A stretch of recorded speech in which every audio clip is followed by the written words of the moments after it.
Bonjour, bienvenue à la Chine au présent. Comme c'est bien connu de tous, le peuple chinois adore boire du thé.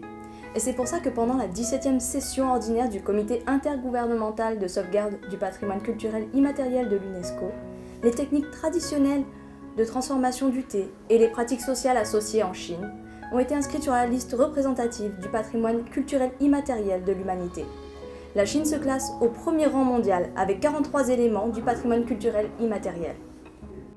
Les techniques traditionnelles de transformation du thé et les pratiques sociales associées en Chine, sélectionnées au cours de cette session, concernent 44 éléments représentatifs du patrimoine culturel immatériel au niveau national dans 15 provinces, municipalités et régions autonomes, dont le Fujian, Beijing, le Zhejiang, l'Anhui, le Yunnan et le Sichuan. On y trouve le thé vert, le thé noir, le thé oolong, le thé blanc, le thé post-fermenté, le thé jaune, le thé parfumé, ainsi que des techniques traditionnelles de fabrication du thé et des pratiques sociales associées telles que les fermes de thé et le banquet de thé de Jingshan. En font partie notamment les techniques de fabrication du thé Nanlubian et du thé Mongshan à Ya'an dans le Sichuan. 南路边茶的制作技艺距今已经有1300多年的历史了。它从采摘、炒茶、蒸茶、揉茶、发酵、烘焙，形成5大工艺和10大工序。千百年来，经过无数工匠的改进和传承，流传至今。 Le thé Nanlubian est produit à Ya'an et il est principalement fourni aux régions tibétaines, à savoir le Tibet, le Qinghai et le Sichuan. Et il est aussi très populaire auprès des Tibétains.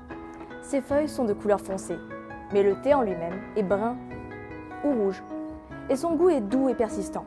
On peut l'accommoder avec du beurre de yak, du sel et des cerneaux de noix pour en faire du thé au beurre de yak. C'est la boisson quotidienne des Tibétains par excellence.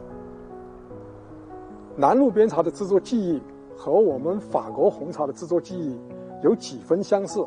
首先，两者都要经过发酵，所不同的是，两者的原材料不同，发酵深度不同，工艺不同，也就是发酵方法不同，因此呈现的产品就有所不同。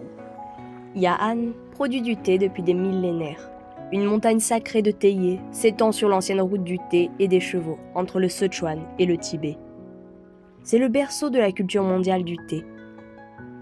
接下来我们要做2方面的工作，这就是外扩市场、内练技术，利用这次生意成功的机会，把我们的南路边茶广泛的宣传出去。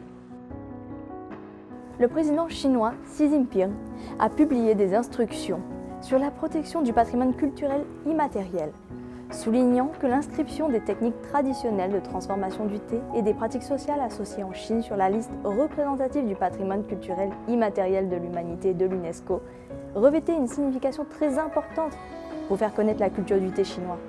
Il est nécessaire de protéger de manière systématique le patrimoine culturel immatériel et de promouvoir la transformation créative et le développement innovant de la culture traditionnelle chinoise. La Chine est le premier pays au monde à avoir découvert et utilisé le thé. Et c'est aussi un pays riche en ressources génétiques de théiers.